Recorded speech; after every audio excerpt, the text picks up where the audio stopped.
शुक्लाम्बरधरम् विष्णुम् शशिवर्णम् चतुर्भुजम् प्रसन्नवदनम् ध्यायेत् सर्वविघ्नोपशान्तये व्यासम् वसिष्ठनप्तारम् शक्तेः पौत्रमकल्मषम् पराशरात्मजम् वन्दे शुकतातम् तपोनिधिम्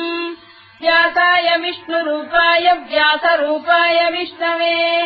नमो वै ब्रह्मनिधये वासिष्ठाय नमो नमः अविकाराय शुद्धाय नित्याय परमात्मने सदैकरूपरूपाय विष्णवे सर्वजिष्णवे यस्य स्मरणमात्रेण जन्म संसारबन्धनात् विमुच्यते नमस्तस्मै विष्णवे प्रभविष्णवे ॐ नमो विष्णवे प्रभविष्णवे श्रीवैशम्पायन उवाच श्रुत्वा धर्मानशेषेण पावनानि च सर्वशः युधिष्ठिरः शान्तनवम् पुनरेवाभ्यभाषत युधिष्ठिर उवाच किमेकम् दैवतम् लोके किम् वाप्येकम् परायणम् सुवन्तः कङ्कमर्चन्तः प्राप्नुयुर्मानवा शुभम् को धर्मः सर्वधर्माणाम् भवतः परमो मतः किम् जपन्मुच्यते जन्तुर्जन्म संसारबन्धनात् श्रीभीष्म उवाच जगत्प्रभुम् देवदेवमनन्तम् पुरुषोत्तमम् सुवन्नाम सहस्रेण पुरुषस्तततोत्थितः तमेव चार्चयन् नित्यम् भक्त्या पुरुषमव्ययम् ध्यायम् स्तुवन्नमस्यम् च यजमानस्तमेव च अनादिनिधनम् विष्णुम् सर्वलोकमहेश्वरम् लोकाध्यक्षम् स्तुवन्नित्यम् सर्वदुःखातिगो भवेत् ब्रह्मण्यम् सर्वधर्मज्ञम् लोकानाम् कीर्तिवर्धनम् लोकनाथम् महद्भूतम् सर्वभूतभवोद्भवम् एष मे सर्वधर्माणाम् धर्मोऽधिकतमो मतः यद्भक्त्या पुण्डरीकाक्षम् स्तवैरच्चेन्नरः सदा परमम् यो महत्तेजः परमम् यो महत्तपः परमम् यो महद्ब्रह्म परमम् यः परायणम् पवित्राणाम् पवित्रम् यो मङ्गलानाम् च मङ्गलम् दैवतम् देवतानाम् च भूतानाम् यो व्ययक्तिदा यतः सर्वाणि भूतानि भवन्त्यादियुगागमे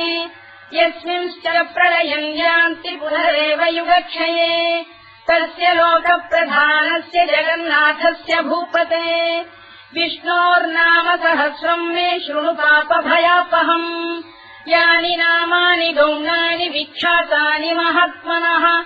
ऋषिभिः परिगीतानि तानि वक्ष्यामि भूतये ऋषिर्नाम्नाम् सहस्रस्य वेदव्यासो महामुनिः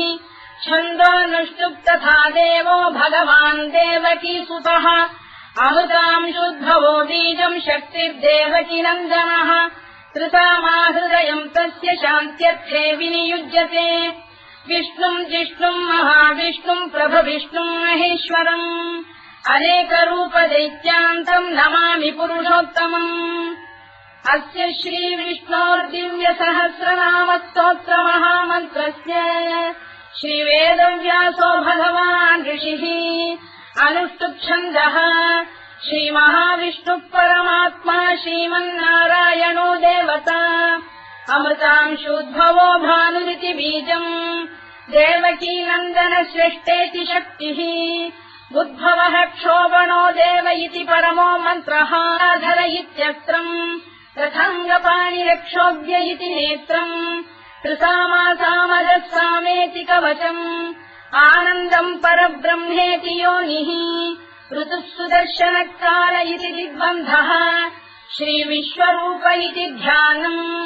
श्रीमहाविष्णुप्रीत्यर्थे सहस्रनाम जपे विनियोगः ध्यानम् क्षीरोदङ्गप्रदेशे शुचिमणिविलसत्सैकते मौक्तिकानाम् मालाक्लुप्तासनस्थस्फटिकमणिनिभैर्मौक्तिकैर्मण्डिताङ्गः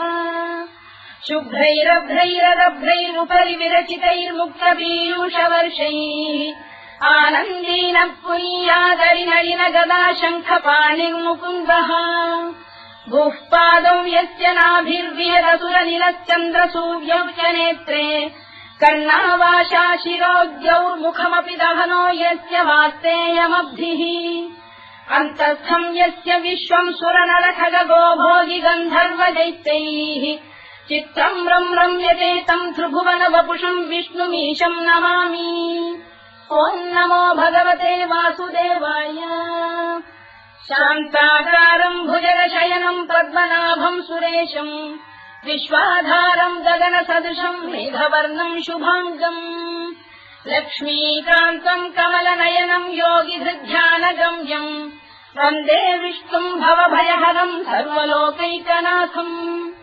मेघश्यामम् पीतकौशेयवासम् श्रीवत्साङ्कम् कौस्तुभोद्भासिताङ्गम्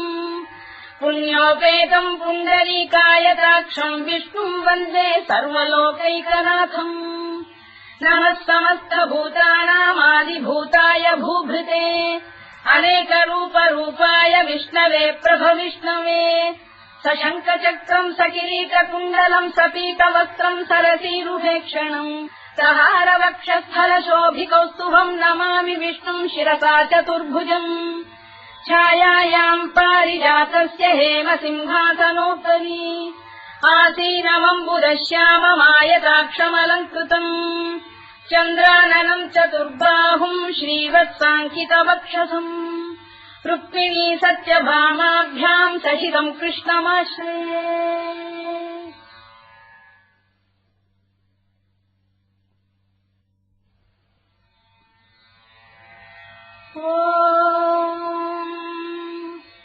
विश्वम् विष्णुर्वशत्कारो भूतभव्य भवत्प्रभुः भूतभृद्भावो भूतात्मा भूतभावनः भूतात्मा परमात्मा च मुक्तानाम् परमागतिः अव्ययः पुरुषः साक्षी क्षेत्रज्ञोऽक्षर एव च योगो योगविदाम् नेता प्रधानपुरुषेश्वरः नारसिंहवपुः श्रीमान् केशवः पुरुषोत्तमः सर्वः शिवस्थाणुर्भूतादिर्निधिरव्ययः सम्भवो भावनो भक्ता प्रभवः प्रभुरीश्वरः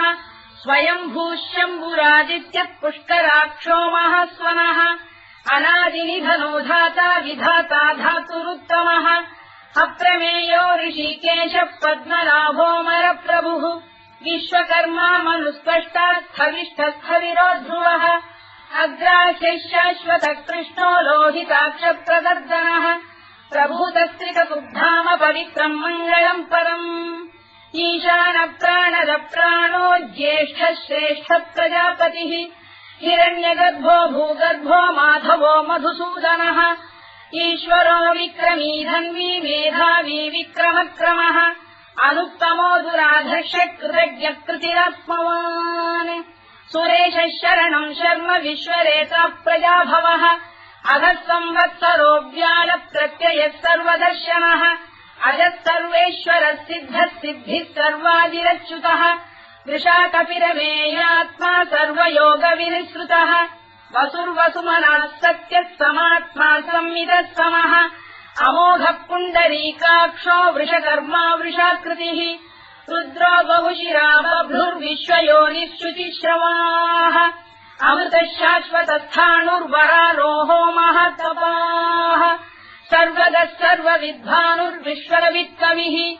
लोकाध्यक्षः सुराध्यक्षो धर्माध्यक्षः कृताकृतः चतुरात्मा चतुर्व्यूहश्चतुर्दंष्टश्चतुर्भुजः भ्राजिष्णुर्भोजनम् भोक्ता सहिष्णुर्जगदादिजः अनभो विजयो जेता विश्वयोनिः पुनर्वसुः उपेन्द्रो वामनः प्रांशुरमोघः शुचिरूर्जितः अतीन्द्रः सङ्ग्रहः सर्गो धृतात्मा नियमो यमः वेद्यो वैद्यः सदा योगी वीरः माधवो मधुः अतीन्द्रियो महामायो महोत्साहो महाबलः महाबुद्धिर्महावीर्यो महाशक्तिर्महाद्युतिः अनिर्देश्य वपुः श्रीमान् अमेयात्मा महाधृधृत् महेश्वासो महीभक्तः श्रीनिवासः सताङ्गतिः अनिरुद्धः सुरानन्दो गोविन्दो गोविदाम्पतिः मरीचिर्दमनो हंसः सुपर्णो भुजगोत्तमः हिरण्यनाभः सुतपाः पद्मनाभः प्रजापतिः अमृत्युः सर्वदृक्सिंहः सन्धाता सन्धिमान् स्थिरः अजो दुर्मर्षणः शास्ता विश्रुतात्मा सुरारिः गुरुर्गुरुतमो धाम सत्यः सत्यपराक्रमः निमिषो निमिषस्रग्वी वाचस्पतिरुदारधीः अग्रणी ग्रामणी श्रीमान् न्यायो नेता समीरणः सहस्रमूर्धा विश्वात्मा सहस्राक्षः सहस्रपात् आवर्तनो निवृत्तात्मा संवृतः सम्प्रवर्धनः अधः संवर्तको गन्धिरनिरोधरणीधरः सुप्रसादप्रसन्नात्मा विश्वधृत् विश्वभुग्विभुः सत्कर्ता सत्कृतः साधुर्जह्नुर्नारायणो नरः असङ्ख्येयो प्रमेयात्मा विशिष्टः शिष्टकृच्छुचिः सिद्धार्थः सिद्धसङ्कल्पः सिद्धिदः सिद्धिसाधनः वृषाही वृषभो विष्णुर्वृषपर्वा वृषोदरः वर्धनो वर्धमानश्च विविक्तः श्रुतिसागरः सुभुजो दुर्धरो वाग्मी महेन्द्रो वसुदो वसुः नैकरूपो बृहद्रूपः शिपिविष्टप्रकाशनः ओजस्तेजोद्युतिधरः प्रकाशात्मा प्रतापनः वृद्धः स्पष्टाक्षरो मन्त्रश्चन्द्रांशुर्भास्करद्युतिः अमृतांशुद्भवो भानुः शशबिन्दुः सुरेश्वरः औषधम् जगतः सेतुः सत्यधर्मपराक्रमः भूतभव्यभवन्नाथः पवनः पावनो नलः कामः कामकृत्कान्तः कामः कामप्रदप्रभुः युगादिकृद्युगावर्तो नैकमायो महाशनः अदृश्यो व्यक्तरूपश्च सहस्रजिदनन्तजित् इष्टो विशिष्टः शिष्टेष्टः शिखण्डी नभुषो वृषः क्रोधः क्रोधकृत्कर्ता विश्वबाहुर्महीधरः अच्युतः प्रतिथः प्राणः प्राणदो वासवानुजः अपाम् निधिरधिष्ठानमप्रमत्तप्रतिष्ठितः स्कन्दः स्कन्दधरो धुर्यो वरदो वायुवाहनः वासुदेवो बृहद्भानुरादिदेवः पुरन्दरः अशोकस्तारणस्तारः शूरः शौरिर्जनेश्वरः अनुकूलश्च तावर्तः पद्मी पद्मनिभेक्षणः पद्मनाभोरविन्दाक्षः पद्मगर्भः शरीरभृत् महर्भिर्वृद्धो वृद्धात्मा महाक्षो गरुडध्वजः अतुलः शरभो भीमः समयज्ञो हविर्हरिः सर्वलक्षणलक्षण्यो लक्ष्मीवान् समितिञ्जयः विक्षरो रोहितो मार्गो हेतुर्दामोदरः सहः महीधरो महाभागो वेगवानमिदाशनः उद्भवः क्षोभणो देवः श्रीगर्भः परमेश्वरः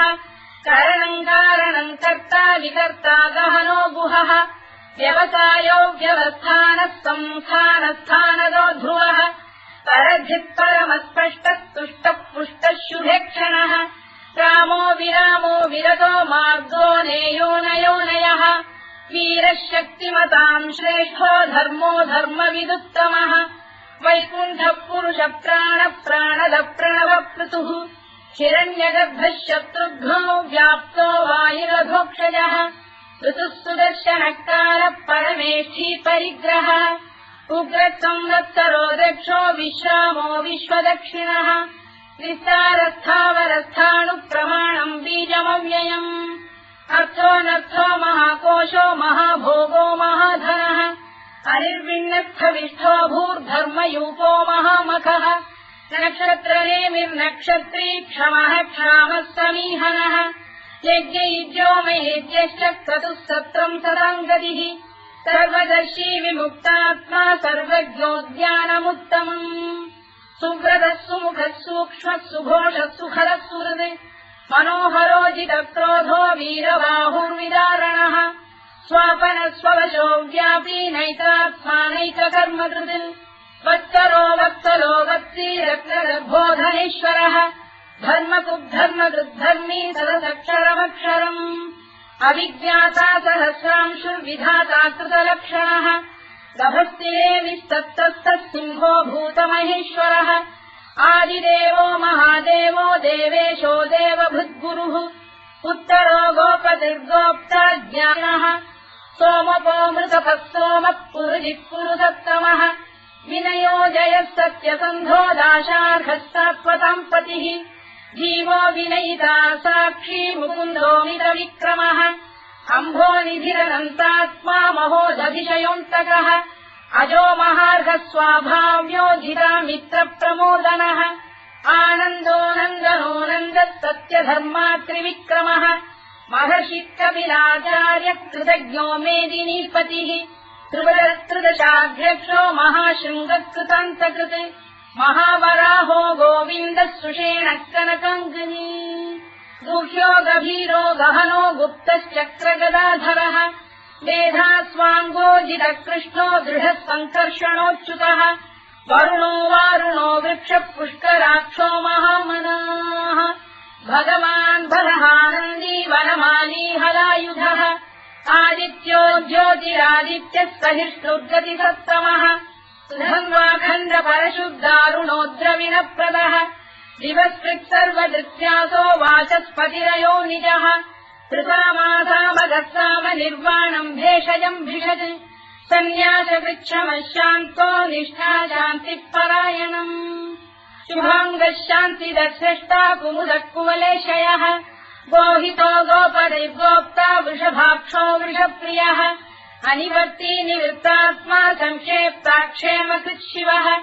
श्रीवत्सवक्षः श्रीवासः श्रीपतिः श्रीमताम्बरः श्रीधः श्रीधः श्रीनिवासः श्रीनिधिः श्रीविभावनः श्रीधर श्रीकर श्रेयः श्रीमान् लोकत्रयाश्रयः स्वक्षस्वङ्गः शतानन्दो नन्दिर्ज्योतिर्गणेश्वरः विदितात्मा विधेयात्मा तत्कीर्तिच्छिन्न संशयः उदीर्णः सर्वतश्चक्षुरनीशः शाश्वतस्थिरः भूषयो भूषणो भूतिर्विशोकः शोकनाशनः अर्चिष्मानर्चितः कुम्भो विशुद्धात्मा विशोधनः अनिरुद्धो प्रतिरथ प्रद्युम्नोमितविक्रमः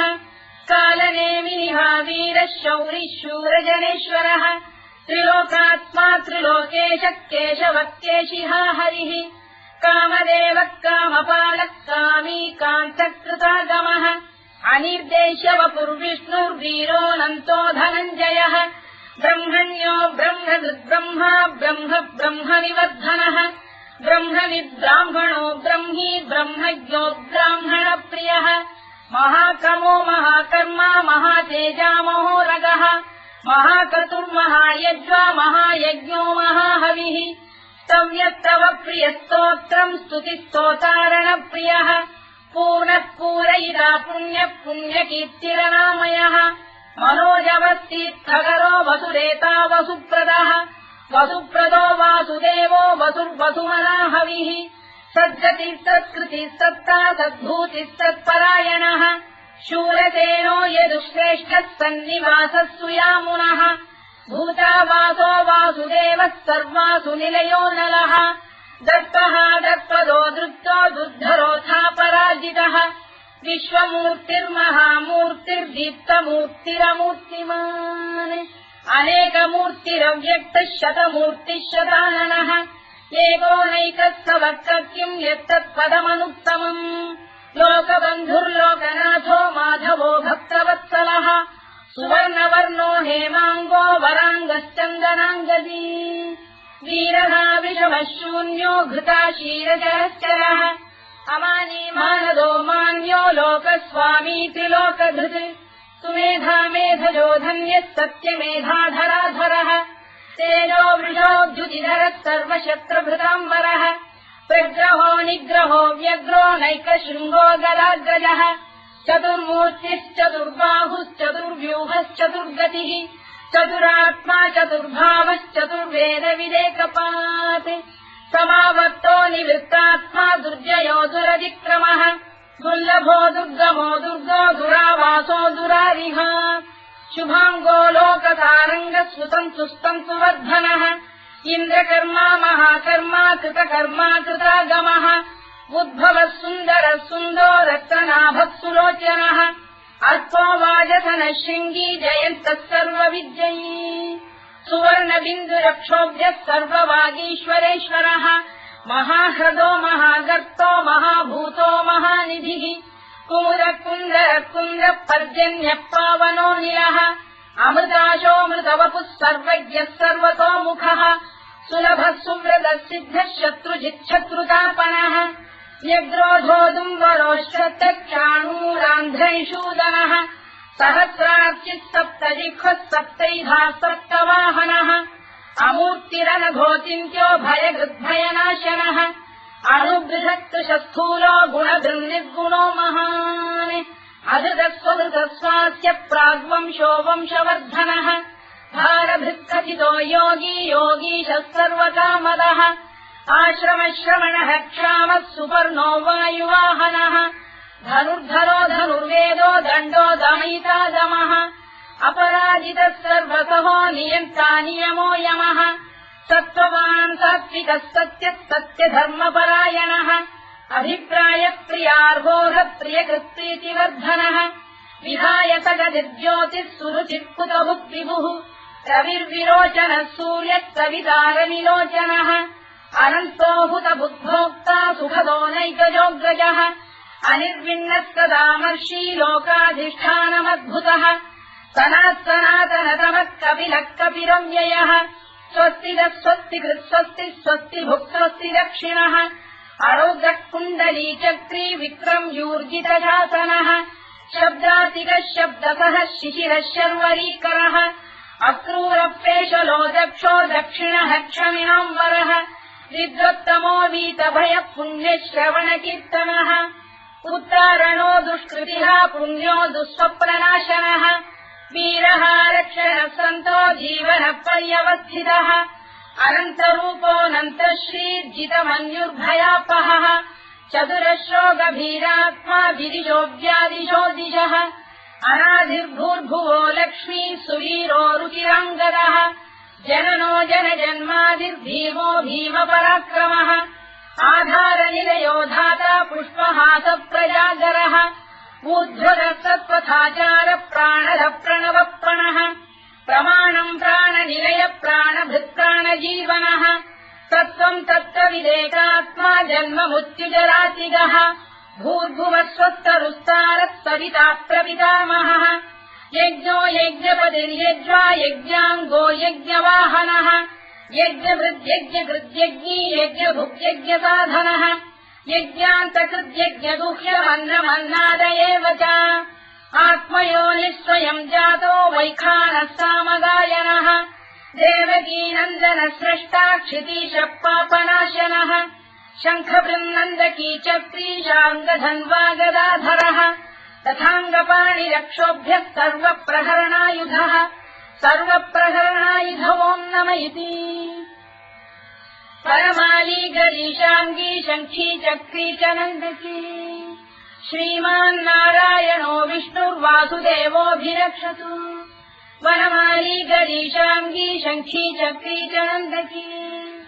श्रीमान्नारायणो विष्णुर्वासुदेवोऽभिरक्षतु वनमाली गरीशाङ्गी शङ्खी चक्री च नन्दकी श्रीमान्नारायणो विष्णुर्वासुदेवोऽभिरक्षतु इतीदम् कीर्तनीयस्य केशवस्य महात्मनः नाम्नाम् सहस्रम् दिव्यानामशेषेण प्रकीर्तितम् य इदम् शृणुयाम् नित्यम् यश्चापि परिकीर्तयेत् नाशुभम् प्राप्नुयात् किञ्चित् सोमुत्रेह च मानवः वेदान्तको ब्राह्मणस्य क्षत्रियो विजयी भवेत् वैश्यो धनसमृद्धस्य क्षुद्रः सुखमवाप्नुयात् धर्मार्थी प्राप्नुयात् धर्ममर्थार्थी चार्थमाप्नुयात्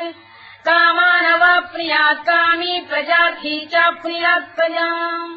भक्तिमान् यः सदोत्थाय शुचिस्तद्धतमानसः सहस्रम् वासुदेवस्य नाम्नामेतत्र कीर्तयेत् यशः प्राप्नोति विपुलम् याति प्राधान्यमेव च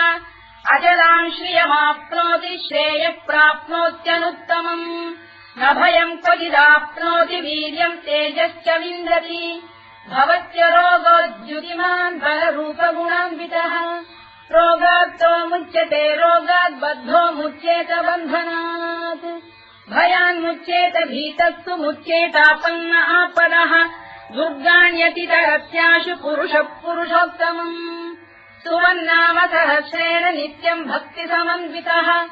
वासुदेवाश्रयो मर्त्यो वासुदेवपरायणः सर्वपापविशुद्धात्मा याति ब्रह्म सनातनम् न वासुदेव भक्तानामशुभम् विद्यते क्वचित् जन्म मृत्युजरा व्याधि भयम् नैवोपजायते इमम् स्तवमधीयानः श्रद्धा भक्ति समन्वितः युज्येतात्मसुखक्षान्ति श्रीधृति स्तुतिकीर्तिभिः न क्रोधो न च मात्सर्यम् न लोभो न शुभामतिः भवन्ति कृतपुण्यानाम् भक्तानाम् पुरुषोत्तमे द्यौस्तचन्द्रास्तनक्षत्राखम् दिशो भूर्महो दधिः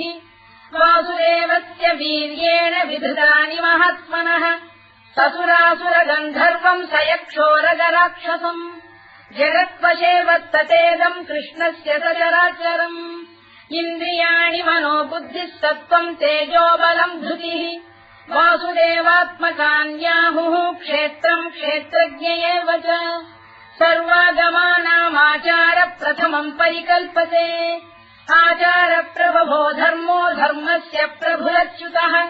ऋषयपितरो देवा महाभूतानि धातवः जङ्गमाजङ्गमम् चेदम् जगन्नारायणोद्भवम् योगो ज्ञानम् तथा साङ्ख्यम् विद्या शिल्पादिकर्म च वेदाः शास्त्राणि विज्ञानमेतत् सर्वम् जनार्दनात् एको विष्णुर्महद्भूतम् पृथग्भूतान्यनेकशः त्रीन् लोकान् व्याप्य भूतात्मा भुङ्क्ते विश्वभुवव्ययः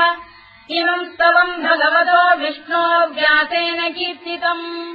पठेद्य इच्छेत् पुरुषः श्रेयत् प्राप्तुम् सुखानि च विश्वेश्वरमजम् देवम् जगतः प्रभुमव्ययम् भजन्ति ये पुष्कराक्षम् न ते यान्ति पराभवम् न ते यान्ति पराभवम् ओन्नम इति अर्जुनोवाच पद्मपत्रविशालाक्ष पद्मनाभसुरोत्तम भक्तानामनुरक्तानाम् त्राता भव जनार्दन श्रीभगवानुवाच यो माम् नाम सहस्रेण स्तोतुमिच्छति पाण्डव सोऽहमेकेन श्लोकेन स्तुत एव न संशयः स्तुत एव न संशयोऽन्नम इति व्यासोवाच वासनाद्वासुदेवस्य वासितम् भुवनत्रयम् सर्वभूतनिवासोऽसि वासुदेव नमोऽस्तु ते वासुदेव नमोऽस्तु ते ओन्नम इति पार्वत्युवाच केनोपायेन लघुना विष्णोर्नाम सहस्रकम् पठ्यते पण्डितैर्नित्यम् श्रोतुमिच्छाम्यहम् प्रभो ईश्वरोवाच श्रीराम राम रामेति रमे रामे मनोरमे सहस्रनाम तत्तुल्यम् राम नाम वरानने श्रीराम राम रामेति रमे रामे मनोरमे सहस्रनाम तत्तुल्यम् राम नाम वरानने श्रीराम राम रामेति रमे रामे मनोरमे सहस्रनाम तत्तुल्यम् राम नाम वरानने राम नाम वराननमोन्नम इति ब्रह्मोवाच नमोऽस्त्वनन्ताय सहस्रमूर्तये सहस्रपादाक्षि शिरोरुबाहवे सहस्रनाम्ने पुरुषाय शाश्वते सहस्रकोटियुगधारिणे नमः